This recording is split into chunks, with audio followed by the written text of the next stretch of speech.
Om Swastiastu. Selamat pagi, yang terhormat Ibu Nyoman Rusmiati SEMM dan teman-teman semua. Kami dari kelompok 1 akan mempresentasikan hasil tugas kami untuk mata kuliah kewirausahaan dengan materi yang kami bawakan pada hari ini yaitu tentang business plan. Sebelumnya, izinkan saya memperkenalkan anggota kelompok 1 terlebih dahulu. Dimulai dari diri saya sendiri, perkenalkan nama saya Nikade Ayu Novia Pratiwi, NPM 309. Perkenalkan, nama saya Komang Ayu Galih Pramesti Putri, NPM 202023211318. Nama saya Nino Hadi Intan, NPM 371. Perkenalkan, nama saya Mari Angelina Suciani, NPM 352. Perkenalkan, nama saya Nilus Triganti, NPM 346. Perkenalkan, nama saya Kadek Putri Wulandari, NPM 311. Baik, di sini kami akan membawakan bisnis plan yang berjudulkan dengan Usaha Kuliner Nasi Ayam. Baik, untuk topik pembahasan hari ini, yaitu yang pertama ada deskripsi usaha, yang kedua ada analisa produk, yang ketiga ada rencana pemasaran, yang keempat ada rencana operasional dan produksi, yang kelima ada rancangan manajemen, dan yang terakhir, yang keenam ada analisis keuangan. Baik, untuk bab pertama pendahuluan, di sini saya akan membahas pertama tentang latar belakang. Definisi bisnis plan dapat dirangkum bahwa bisnis plan atau perencanaan bisnis merupakan penelitian mengenai kegiatan organisasi sekarang dan yang akan datang menyusun kegiatan untuk mendapatkan hasil yang diinginkan dan yang dituangkan dalam dokumen perencanaan. Perencanaan bisnis sangat erat hubungannya dengan wirausaha, sebab perencanaan bisnis ini dibuat agar hasil penciptaan usaha yang dibuat mendekati dengan kenyataan. Diharapkan, dengan perencanaan bisnis baik, maka perencanaan dengan kenyataannya memiliki perbedaan yang cukup kecil. Karena itu, perencanaan bisnis dapat digunakan sebagai pedoman penciptaan usaha. Selanjutnya, saya akan menjelaskan tentang tujuan usaha. Yang pertama, mendeskripsikan usaha, menganalisis produk, menjelaskan rencana pemasaran, menjelaskan rencana operasional dan produksi, menjelaskan rencana manajemen, menjelaskan analisis keuangan. Tujuan dari pembuatan makalah ini adalah untuk menjabarkan apa itu bisnis dan manfaat bisnis, serta apa sih tujuan dari bisnis itu. Sehingga adanya makalah ini, pembaca dapat menambah pengetahuan mengenai masalah tentang bisnis maupun dapat dijadikan bahan tukar-menukar pendapat, bahkan saran membangun untuk semakin memperluas pengetahuan bisnis. Baik, untuk materi yang kedua tentang pembahasan akan dibahaskan oleh Ayu Galih. Bagi Ayu Galih, dipersilahkan. Baik, terima kasih atas waktunya yang telah diberikan. Di sini saya akan melanjutkan presentasi pada bab 2, yaitu pembahasan. Yang pertama ada deskripsi usaha. Nasi dan ayam merupakan makanan pokok di negara Indonesia. Nasi dan ayam juga merupakan makanan yang mengandung sangat banyak gizi dan cukup mudah untuk diproduksi. Maka, kami melihat peluang usaha yaitu mencoba menginovasikan nasi dan ayam yang sudah biasa kita makan. Kami berusaha menjadikan apa yang kita buat lebih menarik, yaitu menjadi nasi yang ditambah beberapa rempahan di dalamnya seperti daun jeruk. Sedangkan ayamnya digoreng berisi tepung dan menambahkan sambal khas Indonesia seperti sambal mata dan sambal kecombrang.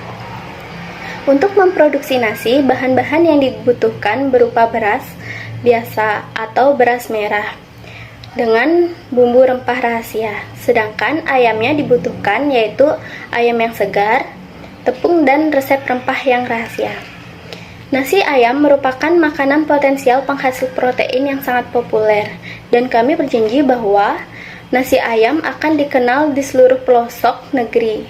Oleh sebab itu, produk kami yang berjalan merupakan permulaan dalam memproduksi yang sangat menjanjikan, di mana permintaan konsumen terhadap nasi ayam cukup tinggi. Yang kedua ada analisa produk, jenis produk. Nasi ayam produk kami adalah berupa makanan yaitu nasi dan ayam dengan berbagai varian menu, seperti nasi yang diolah dengan daun jeruk dan dibumbui dengan rerempahan seperti ayam sambal matah, ayam sambal kecombrang.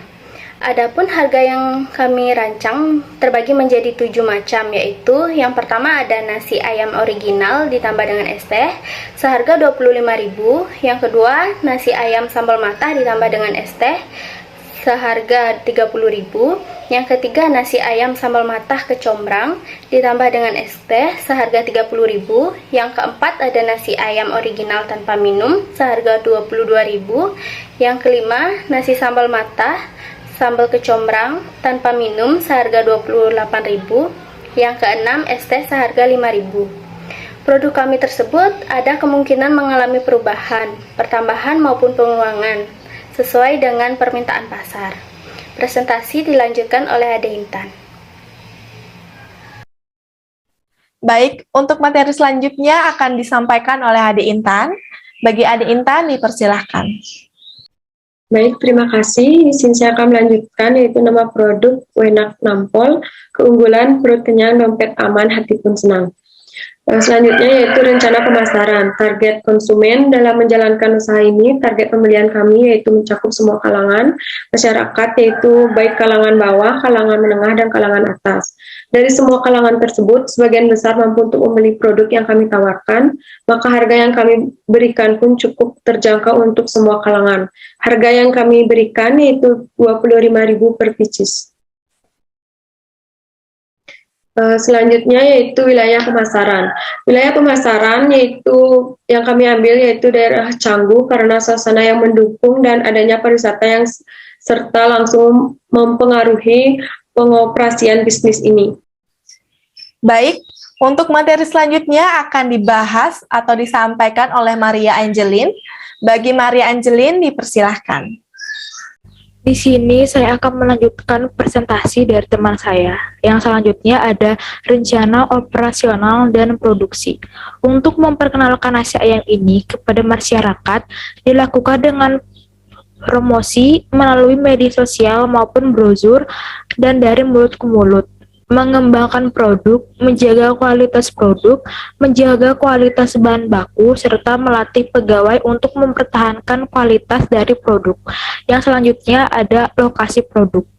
Nasi ayam ini akan dilokasikan di area Canggu dekat dengan lokasi keramaian seperti pantai, pusat perbelanjaan, sekolah-sekolah, dan di mana akses untuk menuju usaha. Yang selanjutnya ada kapasitas produksi selama 4 bulan. Yang pertama itu kapasitas desain sama dengan 100 box per hari. Yang kedua kapasitas efektif 95 box per hari. Yang selanjutnya aktual output itu ada 90 box per hari.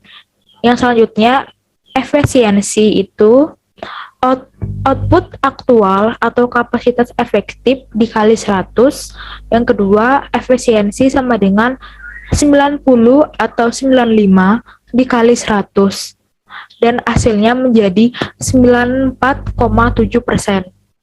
Yang selanjutnya ada utilisasi yaitu output aktual atau kapasitas desain dikali 100 yaitu utilisasi sama dengan 90 atau 100 dikali 100 sama dengan 90%. Jadi, rasio efisiensi kapasitas produksi perusahaan tersebut adalah 94,7% dan rasio utilisasinya adalah 90%. Yang selanjutnya ada target produksi selama 4 bulan, yaitu target produksi per bulan sebesar 5 juta. Untuk target 4 bulan 5 juta dikali 4 jadi 20 juta untuk target 4 bulan. Dan selanjutnya presentasi akan dilanjutkan oleh teman saya. Baik, untuk materi selanjutnya akan dibahas atau disampaikan oleh Sri Ganti. Untuk Sri Ganti, dipersilahkan. Baik, terima kasih atas waktu yang diberikan. Di sini saya akan memaparkan materi tentang rancangan manajemen. Struktur organisasi. Tim manajemen kuliner Wanak Nampol ini terdiri atas satu direktur pemilik usaha merupakan direktur dari Wanak Nampol atau nasi ayam yang menjalankan keseluruhan usaha serta berhak mengangkat dan memberhentikan manajer operasional maupun karyawan lainnya. Yang kedua, eksekutif manajer, yaitu orang yang bertanggung jawab menjalankan kegiatan operasional sehari-hari. Eksekutif manajer juga merangkup sebagai fungsi-fungsi manajemen lainnya, yaitu sebagai fungsi finance, marketing, sumber daya manusia, operasional, dan umum. Yang ketiga, karyawan, yaitu orang yang bertugas untuk melaksanakan semua kegiatan operasional sehari-hari. Selain tim manajemen di atas usaha ini juga memiliki struktur hukum, perjanjian saham, karyawan, kepemilikan, dan sebagiannya. Usaha ini adalah perusahaan yang dimiliki oleh satu orang. Modal dari usaha ini diperoleh dari modal pribadi serta modal dari pinjaman bank, di mana prosedur dan peminjaman dan pembayaran telah diatur oleh bank. Untuk karyawan akan mendapatkan haknya sesuai dengan perjanjian. Next.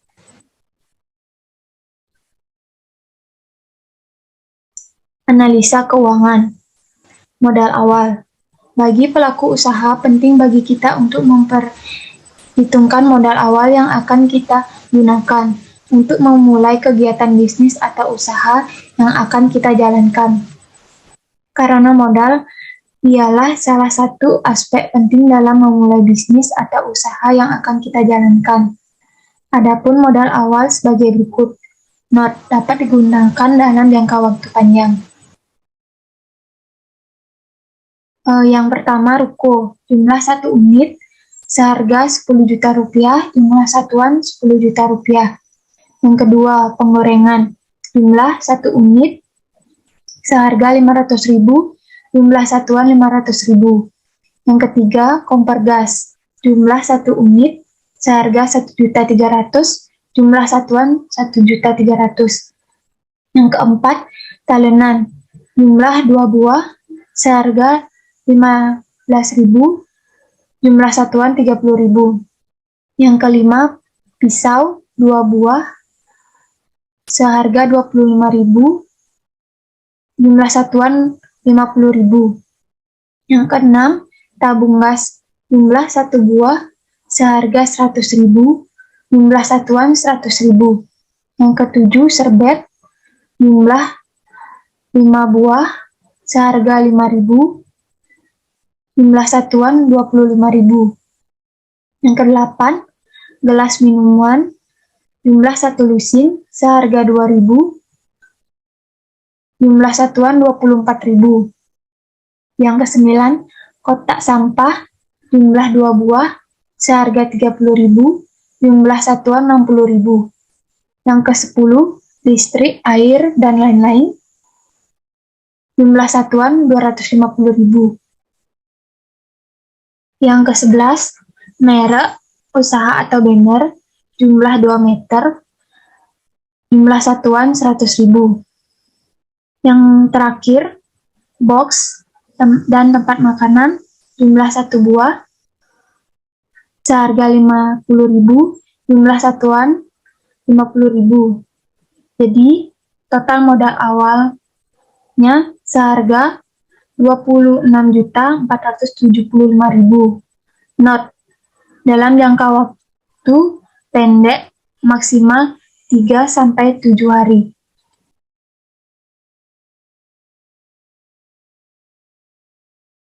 Untuk materi selanjutnya akan dibahas atau disampaikan oleh Putri Wulandari. Bagi Putri Wulandari, waktu dipersilahkan. Baik, saya akan melanjutkan presentasi. Nama barang yang pertama ayam, harga 28.000 jumlah 1 bungkus. Yang kedua nasi, harga 500.000 jumlah 100 kg. Yang ketiga cabai, harga 100.000 jumlah 1 kg. Yang keempat es batu, harga 8.000 jumlah 1 box. Yang kelima bawang merah, harga 20.000 jumlah 1 kg. Yang keenam bawang putih, harga 20.000 jumlah 1 kg. Yang ketujuh daun jeruk, harga 1.000 jumlah 10 lembar. Yang kedelapan kecombrang, harga 20.000 jumlah 1 kg. Yang kesembilan minyak goreng, harga 25.000 jumlah 1 kg. Yang ke-10 garam, harga 1.000 jumlah 1 bungkus. Jadi totalnya 723.000. Jadi total untuk modal awal kebutuhan jangka panjang dan jangka pendek adalah 26.475.000 ditambah 732.000 sama dengan 27.198.000. Rencana pendapatan. Adapun rencana pendapatan yang akan kami lakukan sebagai berikut. Untuk target penjualan nasi ayam 100 piece per hari, asumsi penjualan nasi ayam 28.000 kali 100 sama dengan 2.800.000. Total penjualan per hari 2.800.000. Rencana pendapatan. Penjualan per hari kali 7 hari berdasarkan kebutuhan jangka pendek. Dikurang 178.000. Kebutuhan jangka pendek. Hasil total dibagi 4 orang dikali 4 waktu sebulan. 2.800.000 dikali 7 sama dengan 19.600.000. Dikurang 732.000 sama dengan 18.868.000. 18.868.000 dibagi 4 sama dengan 4.717.000. 4.717.000 dikali 4 sama dengan 18.868.000. Jadi pendapatan bersih per bulan dari perusahaan adalah sebesar 18.868.000. Bab 3 penutup. Kesimpulan. Menurut kami usaha ini dapat berkembang dan akan mencapai keberhasilan. Kami sangat yakin bahwa usaha ini akan maju dan terus berkembang karena dilakukan oleh orang-orang yang mempunyai kualitas dalam menjalankan setiap pekerjaan. Kami sadar bahwa usaha ini takkan langsung berkembang pesat, tapi kami akan terus berjuang untuk terus menjalankan dan mengembangkan usaha ini. Harapan bisnis plan. Sebagai wirausahaan yang baik, kami tidak akan membiarkan usaha ini berjalan secara mendatar. Kami akan terus mencoba memperbaiki kualitas pekerjaan. Baik, sekian yang dapat kami sampaikan. Apabila teman-teman ingin bertanya, bisa kalian tanyakan di forum diskusi yang telah ditentukan. Sekian yang dapat kami sampaikan. Semoga materi yang kami paparkan tadi bisa bermanfaat dan bisa mudah dimengerti bagi teman-teman semua. Dan bila ada kesalahan yang kami sengaja maupun tidak sengaja, mohon dimaafkan. Dan semoga kita semua selalu dalam keadaan sehat di tengah pandemi COVID-19 saat ini. Dan sekian yang dapat saya sampaikan. Saya ucapkan terima kasih banyak untuk Ibu dan teman-teman sekalian atas perhatiannya. Saya tutup dengan para mesanti. Om Santi Santi Santi Om.